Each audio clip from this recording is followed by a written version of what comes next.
Kisah horor terong pocong hamil yang menghantui seluruh kampung. Cerita berikut ini merupakan cerita yang cukup menyeramkan mengenai teror pocong yang menghantui satu kampung, membuat warga kampung jadi takut keluar malam. Yang menarik, karena yang jadi korban teror pocong itu satu kampung. Ada beberapa versi cerita, mulai dari versi keluarga si pocong, versi Pak RT, versi tukang mie ayam, sampai versi beberapa orang tetangga. Versi-versi cerita itu akan saya upload terpisah. Oke, langsung saja ke ceritanya.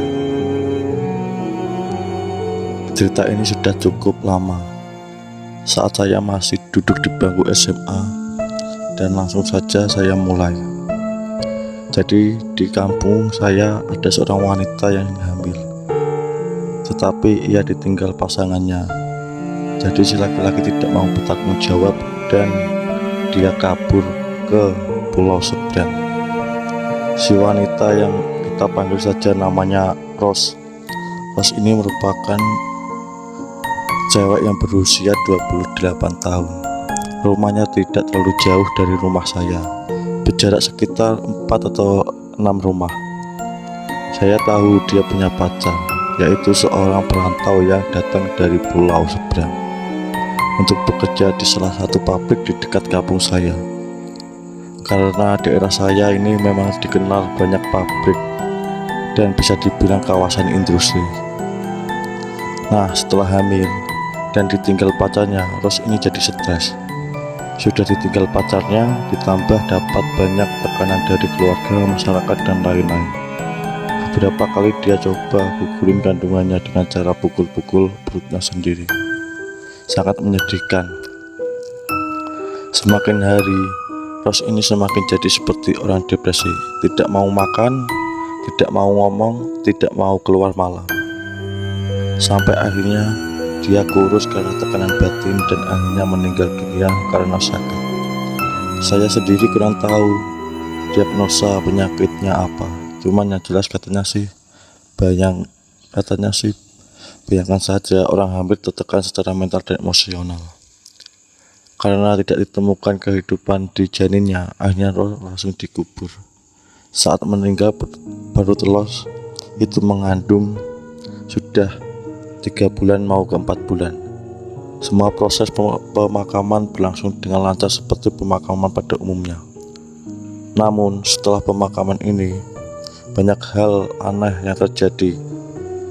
Mulai beredar kabar kalau Ros gentayangan meneror warga. Setiap malam katanya Ros berkeliaran keliling dari rumah ke rumah untuk mengganggu warga, bahkan keluarganya sendiri. Warga jadi takut keluar malam. Suasana kampung pun mendadak jadi sepi. Tidak ada yang berani keluar malam di jam 9. Dan salah satunya saya sendiri pernah bertemu dengan hantu Ros.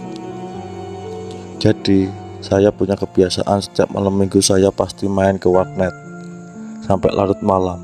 Biasanya kalau sudah main bisa berjam-jam. Bahkan saya habis sisa lalu nanti pulangnya jam 3 atau jam 4 dini hari. Kebetulan waktu itu saya pulang jam 2. Untuk pulang ke rumah saya bisa melewati rawa-rawa tempat pemancingan warga. Awalnya saya berjalan bersama satu teman, tetapi kami berpisah di persimpangan jalan. Alhasil saya melanjutkan jalan sendirian. Nah, rumah saya kan dekat dengan rumah almarhum. Jadi di pinggir jalan satu deretan dengan rumah Ros.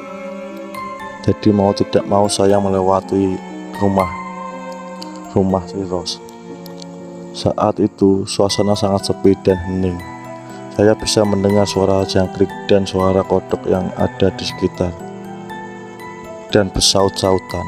Di tengah-tengah kesunyian itulah tiba-tiba saya mendengar suara tangisan persis setelah melewati rumah almarhum. Suara tangisan itu jelas tangisannya si Ros yang baru beberapa hari meninggal. Saya ya memang cukup penakut, langsung merinding. Saat itu juga saya usahakan wajah saya tidak menghadap ke kanan, tidak berani menghadap ke rumah Ros. Tapi semakin lama tangisannya semakin jelas, semakin lirih dan terseduh-seduh. Dengan wajah yang sudah pucat dan badan gemetar, saya mempercepat langkah kaki saya. Sampai akhirnya saya pun berhasil sampai di depan rumah saya. Anehnya, meskipun sudah agak jauh dari rumah saya, suara tangisan itu tetap jelas, normal. Kalau semakin jauh dari sumber suara semakin tidak terdengarkan. Ini malah sebaliknya. Dan disinilah saya membuat keputusan yang cukup saya sesali. Sebelum buka gerbang ke rumah, saya iseng menoleh ke rumah almarhum. Di rumahnya Ros itu kan ada semacam pagar yang terbuat dari beton. Dari situ pagar saya melihat sebuah kucup ikatan yang ada di bagian ujung kepala pocong. Paham kan? Tali ikat pocong kucup itu muncul dari balik tembok beton. Alhasil saya langsung buru-buru lari ke rumah. Saya beruntung karena hanya melihat bagian ujung kepalanya saja, karena badannya tertutup oleh pagar rumah. Tapi cerita dari warga-warga lain lebih menyeramkan. Jadi masih lebih bagus saya tidak ditampakkan wujud seluruhnya. Tetapi tetap pengalaman itu membuat saya merinding dan ketakutan. Dan ini justru menjadi awal dari rentetan teror pocong yang akan meneror kampung saya. Dari cerita yang beredar selain saya, ada Pak RT, tukang mie ayam, dan 2 orang tetangga Ros yang pernah diganggu olehnya. Untuk versi keluarga, versi tukang mie ayam, dan versi Pak RT serta tetangga-tetangga akan saya lanjutkan di video selanjutnya. Terima kasih sudah merekam. Saya undur diri. Assalamualaikum warahmatullahi wabarakatuh. Salam Sengkler.